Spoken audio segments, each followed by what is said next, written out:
what we get a lot of is kind of the man's perspective of dating, relationships when it comes to hip hop. And you have the futures who are absolutely jaded and disrespectful. Mhm. And then you have the chance of rappers who are on the complete other spectrum. But we don't always get that from the women's side. And I think that's what's been happening a lot this year with the Megs, the Lottos, even the GloRillas. These are all women who are like in the dating world talking about their experiences, on the records. And when you compare it to how the men talk about their experiences, you kind of see this as a perspective that has really been kind of, undersold.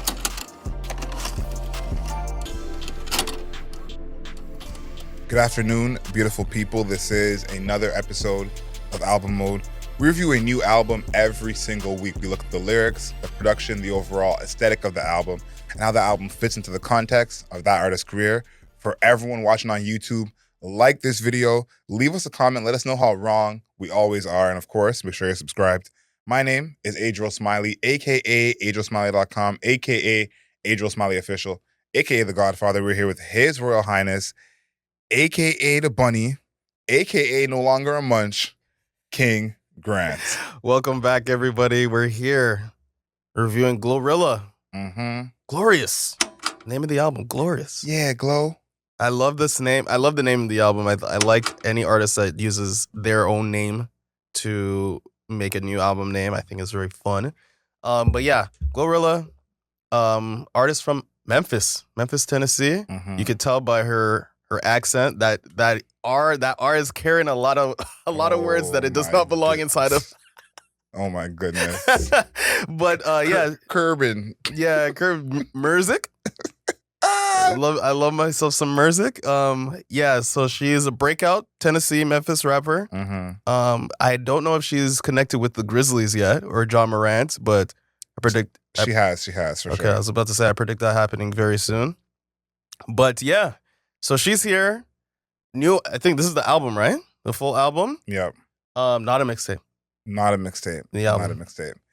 Yeah, this accent is giving the Baltimore accent a run for its money. It is. I really think this is kind of become one of the craziest accents out there. But I want to start with a little bit of background on her because we, of course, are tapped into the internet streets. Mm-hmm. Okay, we're tapping on the internet. We talk about it here. And this is an artist who basically came directly from the internet. Now, she started music in 2018. Her first mixtape was in 2019. But most of us, including myself, did not really hear about her until 2022. I agree. And FNF, Let's Go was, her big hit that kind of broke her through. And it's crazy to think that we're here now where she has multiple hits past that song. That felt like a one-hit wonder type of song. And to see that now, she's had, 4 or 5 hits? Yeah. Since then. You're perpetually down on artists, though. If somebody has like a breakout song, you're like, whatever. I've been around a long time. I've seen some things, okay? I've seen some things. Plenty of artists who we all thought were going to blow, Mm-hmm. who now we don't know where they are. That's true. So I've seen some things. But the thing I really think about is on the Mayor's Office pod, we did like a live video review of the FNF video. Mm-hmm. We didn't know who she was. We just saw the video, thought it was kind of crazy. And while watching that video, me, Chris, and Ralph kind of like became fans in real time. Okay. And we're like, this was like funny at first, but like this song is actually good. Okay. And she actually has some energy here. And so basically from that moment on, I've been big Glow. Like she's always been in like my top favorite female rappers because I saw the energy. I kind of saw the vision of what she could be. Now her hit song, FNF with Hit Kid, obviously social media sensation, but it led her to be signed by Yo Gotti. And she was joined that CMG label and it basically made her one of the fastest rising artists in 2022. Then we fast forward to now where a couple mixtapes pass. We have a couple of the singles. Mm-hmm. Obviously, Yeah, Glow was the huge hit from this one. And then the other single, Hold On, I'm saying it like it's Hold On. Like it's a Jamaican album. Hold On. Literally.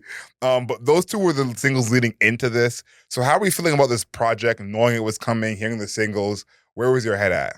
I was really at the point where I thought that GloRilla is going to become like an established artist. Like I was just really waiting for the album to be like, okay, we've arrived like officially, right? Because it's the debut album. Glorious is her debut album. Yeah. But she had Tomorrow 2, FNF. What was the other one that she had? Yeah, Glow. So she's been having songs. Yep. You know, and it wasn't some. To me, when I was listening to it, didn't sound very one-hit wonder-ish to me. Okay, it sounded very much like I'm hearing somebody make really fucking good songs 3 times in a row, and that's already hard to do. But she was doing that, and then also having like mixtapes with songs inside of them, as well. So for me, leading up to this album, I was thinking like this is about to be a moment. Yeah, I kind of felt that way as well. I had 2 moments with her where I felt a little bit shaky.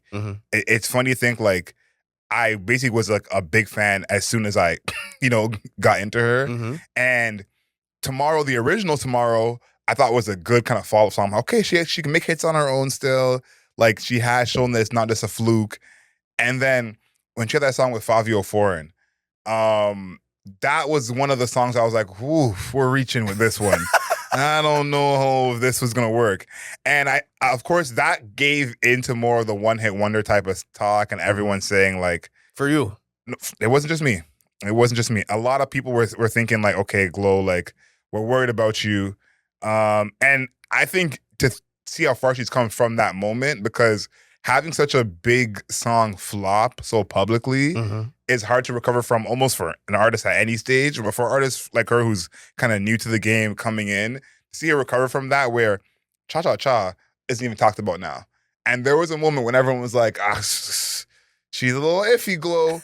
So to see her recover, bounce back, and make it back to the point where we're actually excited for this project, I was very, very impressed. Talking about the production here, there's 2 things that stand out to me, because you're talking about the album as a whole. My first thing was, do TGIF and Hold On make sense as the singles? Hearing the whole project, she has a certain sound to her music. It is mostly that kind of like trap party style. Yeah, I'm like, are those still the singles to me sonically? And if you go straight to TGIF, I think to me sonically, I wouldn't choose that one as a single. right. And I think that's like a testament to her and her team of like, I think it's the lyrics that made that song pop off on the internet. Yep. And the internet. Like if this was 2008 and the internet wasn't as big, is that still the single? Probably not. And I think that a song like that on the album now is probably like one of my least favorite songs production wise. Some of my least favorite songs in general. Wow, I'm surprised by that. But yeah, TGIF was like, that was a huge TikTok hit, huge internet hit. There's a bunch of people. I remember there was this one specific woman that was like dancing so weirdly to it, and people were clowning her. And then GloRilla ended up being in the video with her, doing shit with her. So I think that there's an understanding of how things work in the internet age when it comes to GloRilla. But I think that her production, I think it was really solid. I like a lot. Like in my notes, pretty much every time like a new song came on, when I was like really digging in, I'm like, I like this production. I like this production. I really like this production. There was a song that even reminded me of like early stage Megan Thee Stallion. I think this was on Procedure, right? Where it has these kind of like dancey synths. Like it's like an 80s like nightclub style of synth, but it also still but it's mixing that with like these like whatever the Florida sound is right now, where it's like those like shooting synths like in the background, but it's also combining this trap influence at the same time. So it's a really unique, I would consider that a pretty unique combo. But I think that early Megan Thee Stallion, without the shooting synths, that was an early Meg song. But there's an extra evolution that is happening, right? So I think that her style when it comes to production is like, I would say that she is definitely in the trap banger sphere, but she has found ways to maneuver where it doesn't sound super, super like repetitive. Oh, right? For sure. So she's gone from that. Then there's like, even on like How I Look, which is more of like this like raining keys. Like the keys are just raining, but there's also like this really menacing, lots of like almost like grit and like anger that is emanating from before a word is even said. right? It feels very mean, very like, you're hulking on people. So there is interesting things happening production-wise where you would think that because she is not really a singer in the way that we think of like your Doja Cat, Doechis, even Megan Thee Stallion, Nicki Minaj, etc. She's still able to exist in different spheres production-wise, and it still sounds unique for a modern listener. If this was like in 2011, 12 or something like that, I'd be like, yo, she's cracking different sounds, right? Yes. Right now, we understand so many different sounds in hip-hop that we're like, yeah, she's existing in a bunch of things that sounds cool, but she's not really singing like that, but it's still good. Yeah, I think what she does well is kind of mixing herself into all these different sounds, but still keeping it like trap banger-esque. Yes. And one thing I thought about with this project is, I think, GloRilla's in this group, Lotto is in this group, but the trap banger women are choosing better beats. Yeah, way than the better trap banger men. Yes, absolutely. Like if you're gonna put them in all in the same boat, it's like the trap banger women have way better beats. Yeah, she's even collabing with people like Coop, right? Shout out to Coop, one of the more underrated producers of this generation. But I don't know. The women we've been talking about this for a while. We're just the women in trap or hip hop overall are just like making better music than the dudes. No, 100%. Like the women need their own big three in a sense because they're absolutely killing it. Facts. 2 records for me that stood out is one is Stop Playing. Stop Playing is like a more reflective type of sound. Like I think the keys and the synths on that are way lighter than like the synths and 808s on other songs where it's like huge rumble. This song is more like a storytelling type of production, it feels like. And it kind of goes with Glow's Prayer. Like those two to me, I think those are the songs that she is more reflective in her lyrics. Yeah. But especially Glow's Prayer, like that reminded me of the era when everyone used to make mixtapes and everyone rap on each other's beats. I could see Glow's Prayer being one of those that you go up to the radio and they play this for you and you got a little 16 to go with it. So I like her having these beats that, again, they keep the tempo of the album. So it's not like, okay, we got to walk away at this point. Like the tempo is still up there. Yeah. But if you look at a song like Hold On and Glow's Prayer, like one is a lot heavier than the other. Like way heavier. And I think a song like Hold On, that feels like that beat would have been a hit no matter who had it. Like I think not as much as a hit. I think GloRilla made it an even bigger hit, of course, with her delivery, her voice, the dance as well. But that's a beat when you hear, again, the bell, the bass, it's like you can play the instrumental somewhere and people are going to get crazy. So I think she has a lot of range, but I think the beats that are super heavy, they're like, again, more the trap banger type beats are the ones that you're like, yeah, this is what I want to hear when I go outside. Yeah, exactly. And I would say that her ability to traverse other production styles is like a great example of this is on Step. Okay? Step is basically, it's that Florida sound right now. Like the best way to describe it is like shooting, the synths are shooting. Like it sounds like these like ray guns type of sounds. But she's also, you still hear like that ticking from the hi-hat and trap music. So you're seeing this melding of those two styles. But it really reminds me of like these artists like YFG Fatso, Hurricane Wisdom. Yeah. Right? Like even Baby Chief Do It. Right? Where like there's this total shift of what hip hop sounds in like in the Florida space. And to see her go from Memphis kind of like drag over Skip Town. Yeah, like drag over the Atlanta sound and land in Florida is pretty cool. So I just like that, and I like that Bossman D-Lo existing, I would say, in that style of production and making it, that's like, this is what this music really sounds like. Yeah, it sounds like a Bossman D-Lo song. Yeah. Like I think like that's what I thought. It was like, it sounds like a Bossman D-Lo song. And again, I think the production gem here isn't just the beat itself, because I think, again, I would guess it's a Bossman D-Lo song that she kind of got from him. That would be my guess, because this is a lot what his music sounds like. But the production idea of having her come in first and making it more of her record, even though the production isn't what she naturally does. So I think that's important.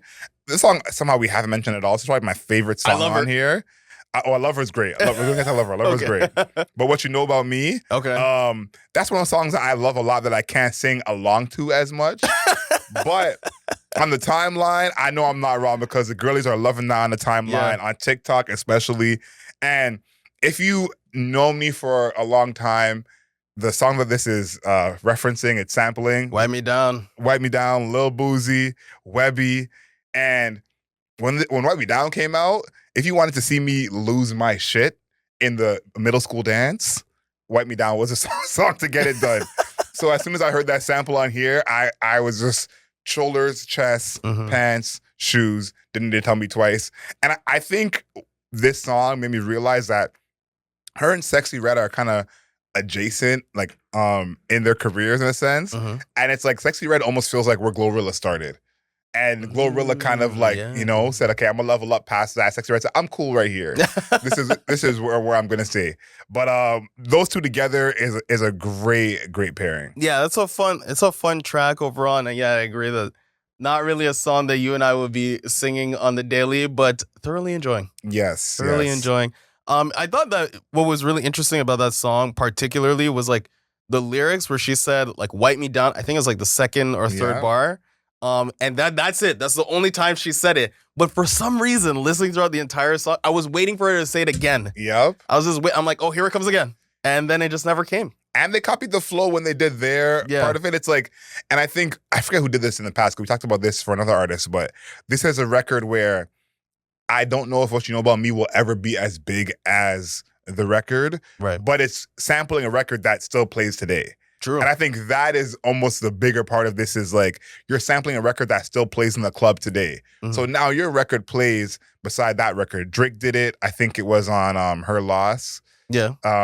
When he sampled that song. But it's like that to me is the win in this of sampling a record that they're already playing today that they can either throw your lyrics over or play your record right afterwards. Yeah, that's a big play. I think one thing that I want to, unless you have anything for production left, I kind of have like a cross for me with I Love Her. Yep.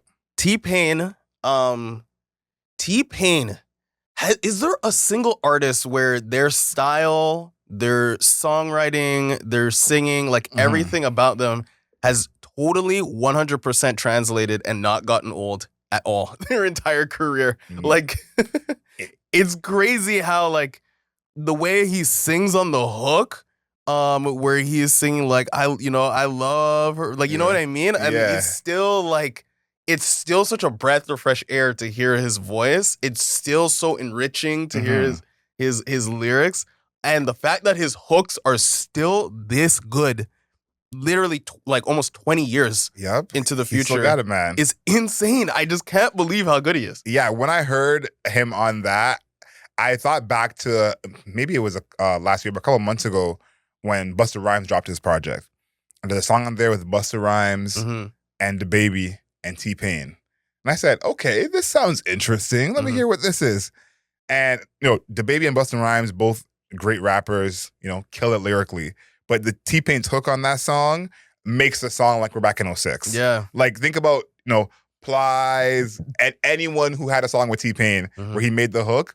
This song with DaBaby and Busta Rhymes was like that all over again. And he did it here on I Love Her. Yeah. And I've always said T-Pain to me is like the most underrated artist in history of music. I've said that kind of since his prime because I think that people thought that what he was doing was almost like a trick. Yeah, like a gimmick. A gimmick.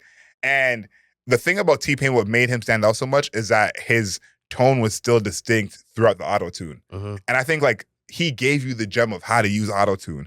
And in the present, I'm not going to diss Autotune. I know it's a whole thing y'all are doing.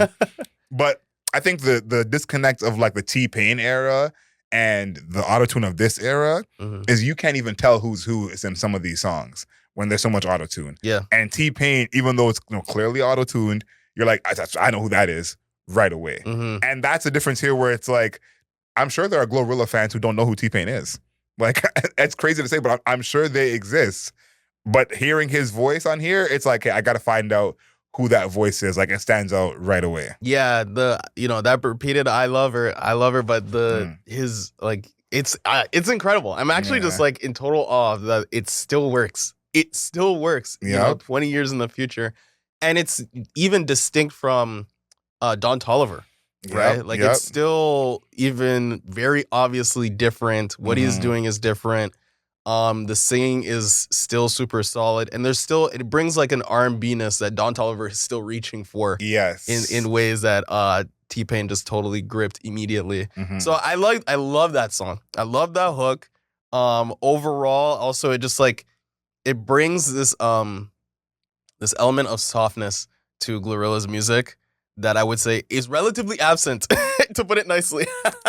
I think it's the actual, like the last two records are probably the actual soft ones. Yeah. I want to mention one thing lyrics before I get to my actual lyrics, but Don't Deserve Me with Money Long. I didn't love that song. You didn't like that song? I think it's like, it's not bad. Like I'm not going to, turn it off right away. It's not going to go that far. I think Money Long like totally stole that song with her hook. Well, totally. Here's my thing. Her hook is actually my least favorite part of the song. Wow. Because I think it's almost too much on the nose. Okay. Like it feels like it came out of a story time on TikTok. Like if you hear the lyrics, this nigga don't deserve my friend, this nigga don't know what to do with a bad bitch. Like that's almost too direct on the nose. Like there's not any kind of dressing to those lyrics. It really feels like, again, someone's story time on TikTok or someone's group chat. Like, so I think that was my main issue with that is like, I think the idea was there that the process of the song, like they actually stuck to the theme of the record all the way through, but almost a little too on the nose for me. Like I like the way that it was sung though. Don't ever let him beat on you and no telling what a fuck nigga will do. He ain't a real man. Like that sounds like a comment section. You know what I mean? Like so I get you. So that's my only issue. And maybe it's just me being an old head. Maybe to the young crowd that just sounds like music to their ears, but to me that sounds like someone's comment section going a little crazy. I do have lyrics that I do like though. Okay. So I want to get to those lyrics that I do like. Procedure with Lotto. This is the chorus and the first verse. This is her and Lotto at first, and then it goes into her. Bitch, I'm Big Mama, but ain't none of these niggas worth my womb. This nigga trying to get me pregnant, I need to tie my tubes. Y'all fucking up the game, this nigga trying to buy me food. He want to see that pussy cream. I told him, cash rules. Only time a nigga got power over me, he paying the light bill. Told myself I was done fucking with this nigga, but I might still. G-lock in my purse. I hope a hoe don't think I'll fight still. Hardest out, I'm stamping that. None of these hoes can fuck with me. Trying to bump these bitches' music, but these bitches really suck to me. Boss my own self up, can't none of these niggas say they fucked with me. There's a lot on this album of like, y'all can't fuck with me, I don't fuck with y'all. That's a lot of the energy on here. But why I like this verse in particular is she's not discriminating. You bitches suck, and y'all niggas can't fuck with me. All of y'all in every direction can't mess with me. And then as well, and this is the part that I noticed on this album more than any of her other projects, is she's almost incriminating herself over and over again. She has threatened to kill, shoot, murder, put a gun out on like 18 different people on this entire project. And I think it's like because she's a woman, we're not, I guess, as hip to it, and that's not part of her persona. She's rocking around looking pretty, stomach out. That we're not thinking of her as like a shoot 'em up rapper. But this project is like guns everywhere. So I think this part in particular was interesting because I think the chorus is more of the like, niggas can't fuck with me, I'm talking my shit type vibe. And the second half is like, I will shoot you, nigga. Like, so I think that's just so interesting from someone like GloRilla, who it's like, it's so much in her lyrics. Even her first song, F and F, that's in there too. And so for that to be so much in her lyrics, even on her debut album, but persona-wise, again, we don't think of her as like some shoot 'em up rapper, but she is from Memphis. She is from Memphis. Yeah, I think you're right, but I think you're right because her persona is very girly, very girly, very seductive, and I think that even in a song like How I Look, which I think How I Look is probably one of my favorite tandems, like tandem acts between GloRilla and Megan Thee Stallion. I think this is, first of all, it's a great verse by Megan Thee Stallion. I also think the production helped Megan Thee Stallion here. I'll go to that part actually, where she says, hold on. Where the fuck is my verse, bro? All right. How I look beefing with a bitch with no motion. That hoe only wants some smoke because I'm the hottest shit that's smoking. I ain't going back and forth, bitch. This ain't the U.S. Open. If he meet me, better pack it up because, bitch, you know it's over. How I look beefing with a bitch about a nigga. How I look arguing with a goofy bitch on Twitter. How I look confessing to these niggas about my bodies. When he a hoe too, he's still gonna give me sloppy. Okay? Period. Period. I think that the production in that, there's multiple beat switches, right? Because it's got like that, when she first comes in, like the 808s are like pounding, right? Like just like pounding as she's saying her lyrics. And then it goes to the normal production. And then at the very end, it goes when it's at this part where she's like, how I look confessing to these niggas about my bodies, goes to the underwater effect. And that was like, I just read you the whole verse. That's her whole verse I just read. And she has basically 3 beat switches in one verse. And that was one of those sequences where I'm like, wow, the producer is doing serious work, because I think that the verse was good, but that the production, tuning on the production basically remade that song into something that was way better than it would have been just if it was just GloRilla.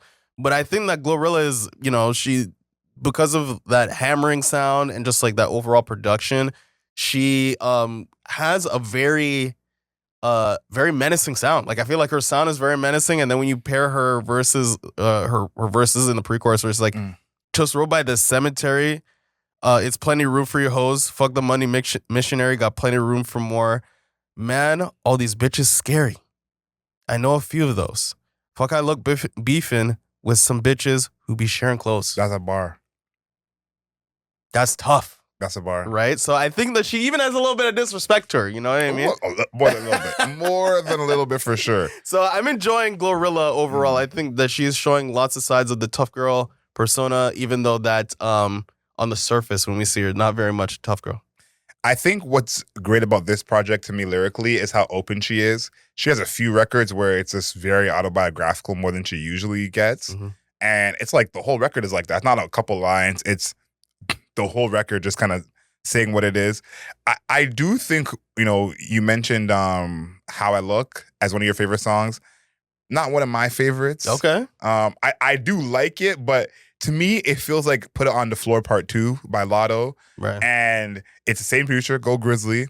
And Go Grizzly definitely gave them from that in the same pack. Like, if you hear those two back to back, you're just like, basically the same record. Put It On The Floor is still better to me. But I think that makes me think of how much we look at, female rap as like one, and how everything sounds the same. Because I think those two songs are so similar that it's like, if that happened in male rap, that would almost be egregious right away. Okay. And a Meg GloRilla song is a huge deal. And for it to be, almost the exact same beat as one of Lotto's biggest songs, that's interesting choice there. But like I said, that's how we look at female rap. No one even cares. Like, y'all sound the same. That's fine with us. But I think that's my one issue is like, Go Grizzly, I love you, but definitely the same pack. I'm not gonna hear otherwise. I Ain't Going, one of my favorite songs on this project. And this made me think kind of in a macro sense of hip hop as a whole, because we haven't had this many prominent female MCs, maybe in the history of hip hop, all at once. True. That's very true. And what we get a lot of is kind of the man's perspective of dating, relationships when it comes to hip hop. And you have the Futures who are absolutely jaded and disrespectful. And then you have the Chance the Rappers who are on the complete other spectrum. But we don't always get that from the women's side. And I think that's what's been happening a lot this year with the Megs, the Lottos, even the GloRillas. These are all women who are like in the dating world talking about their experiences, on the records. And when you compare it to how the men talk about their experiences, you kind of see this is a perspective that has really been kind of, undersold, undercovered. And in this song, I Ain't Going, now in the comments, let me know. If you're listening to the podcast, find us on Instagram, let me know. But I can't remember a song like I Ain't Going ever. I don't think I've ever heard a song like this. And the whole theme of this record is her talking about a man putting hands on her and, her killing him. Yeah. And we're talking about her snitching on herself. Like, this is one of those records where the whole song she's like, I will kill that man. If he touches me again, I will kill him. And why I want to highlight this one is whoever the song is about, I hope when he heard this record, it put fear into his heart. That's all I want for him. She says in the chorus and going into verse 1, I ain't going for all that rough me up and grab me by the neck. Nigga put his hands on me, we gonna be smoking on him next. Nigga don't even want to walk outside, he know that I'm a threat. Verse 1, but fuck that shit, he gonna be in the sky next time it happen. Go and pick him out a casket, put him on the casket. This Glock 23 makes him sing, don't think that I'm just rapping. Tapping, shooting, rapping, make him dance like Michael Jackson. Bars. That last part of her saying, this Glock 23 make him sing, don't think I'm just rapping. Mm-hmm. This ain't rap. I will kill that man. Like she said, I will kill that man. Tapping, shooting, rapping, make him dance like Michael Jackson. Bars. Like this, first of all, this song is about someone. Okay, and until she tells you otherwise, the song is about someone. So think about like a quote unquote diss record, threat record like this. Can't remember a song like this, in this context. And then on top of it, not only is she saying I ain't going for all that, she is literally saying I will kill you. Mm-hmm. There's a part later in the song where she says my brother will do it for free. I don't even got to pay him. And so I think a record like this is part of what I'm saying of women telling their side of the story when it comes to dating in hip hop and relationships in hip hop, because this is a song I cannot see a man making. True. I think obviously the tone would be very different. Like, but first of all, most victims of domestic abuse are women in the first place, and then a man being abused by a woman and then saying I will kill her.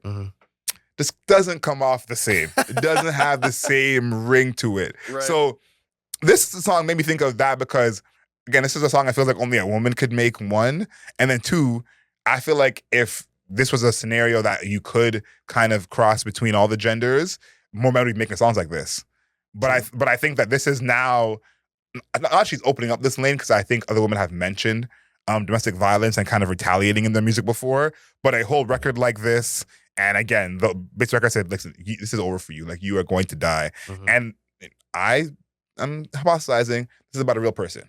So, 3.5 minutes of I'm going to kill this guy is a very different ball game, but one of my favorite songs on here. Yeah. So I think her lyrics are pretty solid. I think I'm trying to think of any time that she really like flubs for me. I think only Rain Down on Me is the only song that I'm down on. But it's a gospel song. That's the worst song on here. That did not need to be on here at all. Yeah, I don't really like. She was going in midway through the album. She's going for this like religious aspect because there's Down on Me and then there's Glow's Prayer right after. And then How I Look right after that. And then How I Look, right? So yeah, exactly. So what I'm saying, like, what is the thematically? It didn't make any sense. But I think overall, the lyrics are solid. Yeah. And she also she uses her accent well in her music. You went right to where I'm going to because I want to talk about how this is for her career. Yeah. I think that Kirk Franklin Maverick City song is on there because she's from Memphis. Okay. They have a big, Southern gospel Christian community. And this whole album is Memphis. Yeah. Like, we talked about this during the beef of where you're from being kind of a part of superpower when it comes to rap.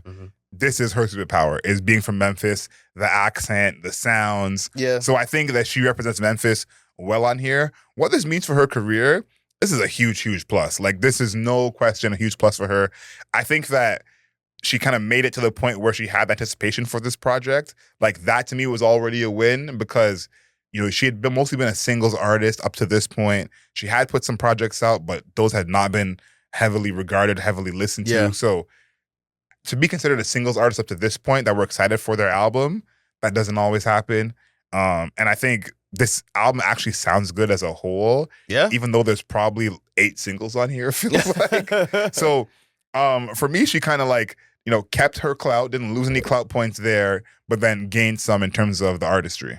Yeah, I think one thing for singles artists is that the iron is always hot. Yeah. Like, is if you can make the single, you just need to be able to put like other good, because singles are great songs. right? Great to excellent songs.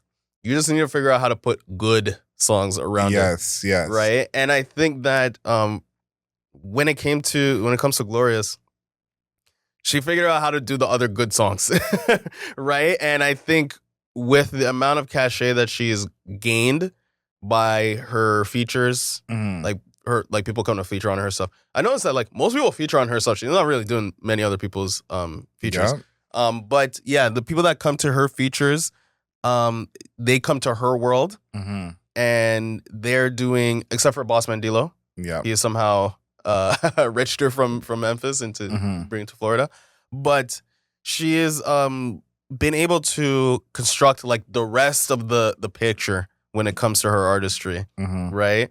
And I think that when you're a singles artist and you finally make like a good album, this is only her, I think her third project. This is her debut album, right? So now like you could be like, she's on, like for real though. Like actually, people were anticipating it because people are listening to the music, the singles and stuff like that. So when the album comes out and people are like, oh, the album's also good.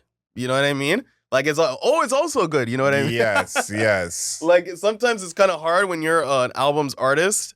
Like for example, like Leon Bridges that we were talking about. Yeah. To drop the single to come into the album, like you kind of have to step outside of yourself because you're so deep in the artistry, you're so deep in making it sound in certain ways, blah blah blah blah. Whereas the reverse, you're like, I already got the hits. I'm doing the hit thing already. Let's kind of fill it in. After that. Exactly. So I feel like Glorious, she figured that out. And I think it's good for our artistry overall because I think people are like listening to this album, bro. It's gonna sell. Yeah, people are listening to this project. I think the other thing too is the perception they created coming into this. I think we gotta applaud what they've done making it this far because she's done a ton of features. That's one. Like think about when we'd never heard of her when FNF came out to getting Cardi B, Meg Thee Stallion, like the biggest artist to want to feature on her records. Yeah. Lotto too. Lotto as well. And then I think like this is, you're right. I think her third project, Anyways, Life's Great. She dropped that tape earlier this year, Anything. She's on a couple of the CMG albums. So to have her drop other projects, quote unquote, but still have the hype, this being the debut, the great mix of doing those two of like, there's a body of work here. There's more songs I want to hear more from her, but it's not like this is the pseudo debut album. This feels like a proper debut. Yeah. And when I talk about the cover, like this feels like the cover of a debut project. Like this gives that Neo in my own words type of cover. You know, like it's basically her face. Hair looks good in it though. You know what I'm saying? Edges laid, facts, face beat. And the main thing I like here is the only words on the cover is actually the name of the project. I think you said it earlier of when your name is like part of the name of the project and that works. And then her real name is Gloria. Yeah. So it's like at this point, even though she's a character and an online personality, we're almost really getting to know GloRilla in like a realer way. And I think that's what she has kind of above the artists who are around her. Is like I feel like we know her more. Yeah, I think that the cover is it's great. It's also like a very like singular like color. It's like all just brown, gold, black, right? It's like all that like that range. I think that it's a great cover. I think it's her face or her like you mentioned, basically her name. So and it's good.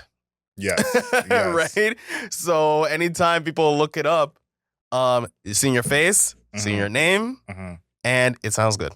Yep. Right. So I think that the cover is really, really solid. I like the way that it looks. I like even the earrings, like, you know, the I like the way that the earrings look, the big hoops. So it's like tons of personality. Great, you know, great hair, you know, earrings are looking great. Everything looks great. I think it's a solid cover.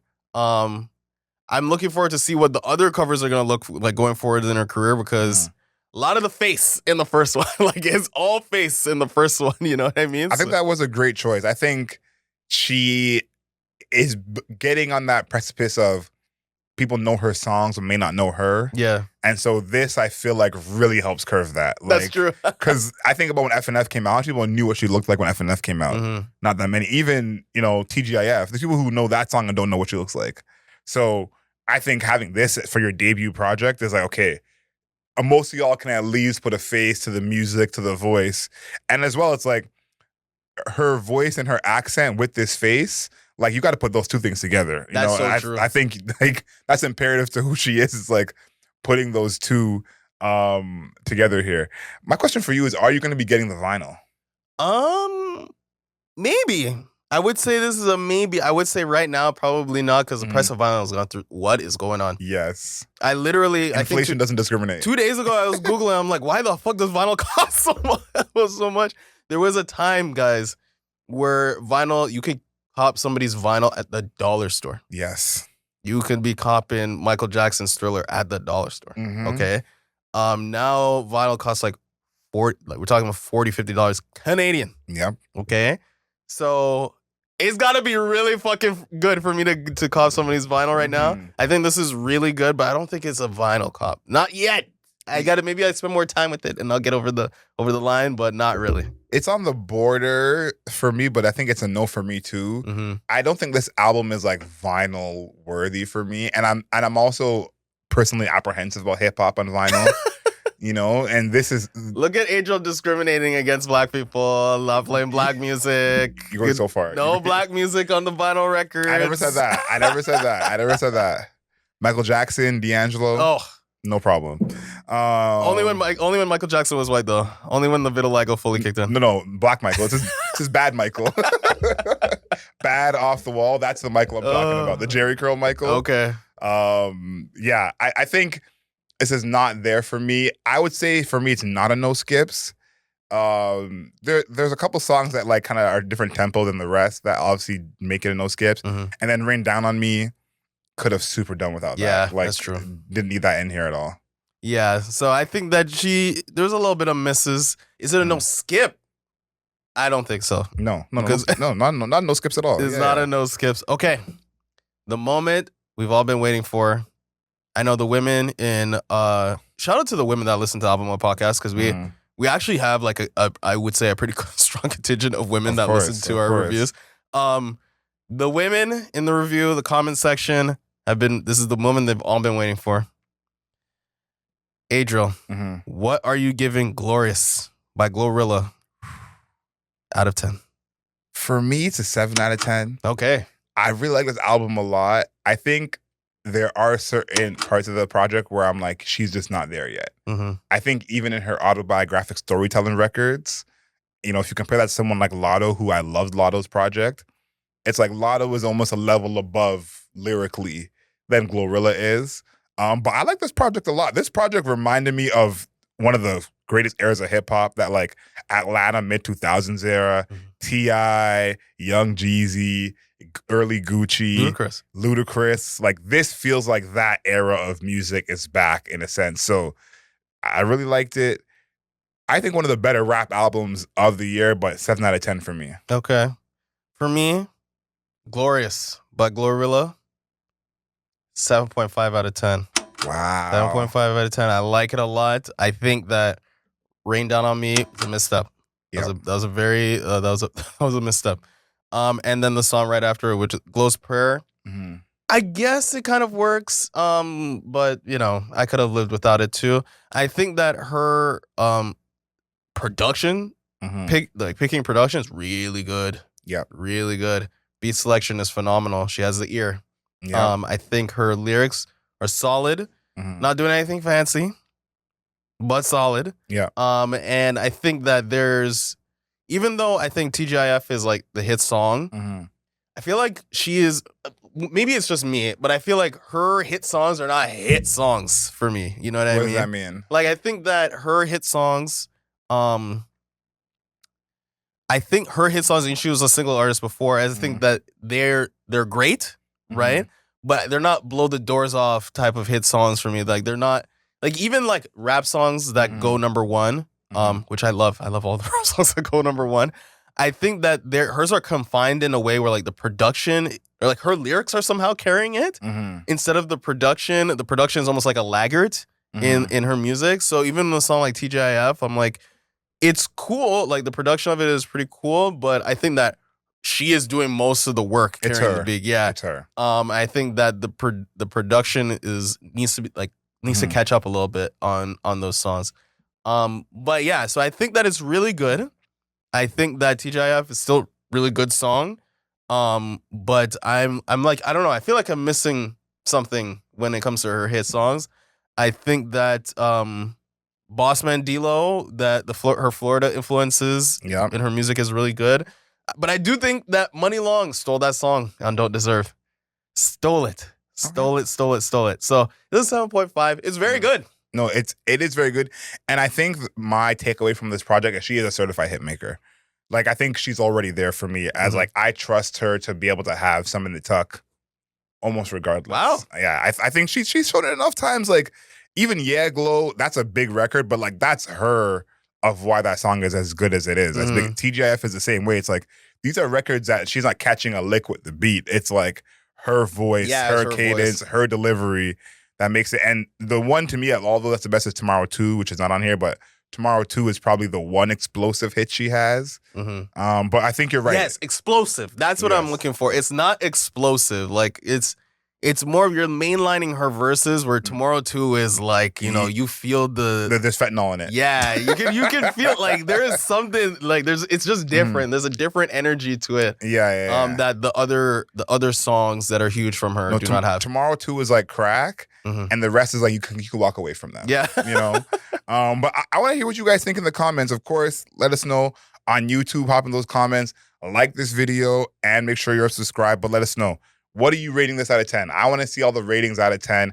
And what's your favorite GloRilla song? What kind of GloRilla fans do we have in our audience? I think there's a different type of GloRilla fan depending on what your favorite song is. Find us on the interwebs, of course, at Album Mode Pod on Twitter, Album Mode Pod on Instagram, Album Mode Pod on TikTok. And until next time, know yourself, know your worth. Later days.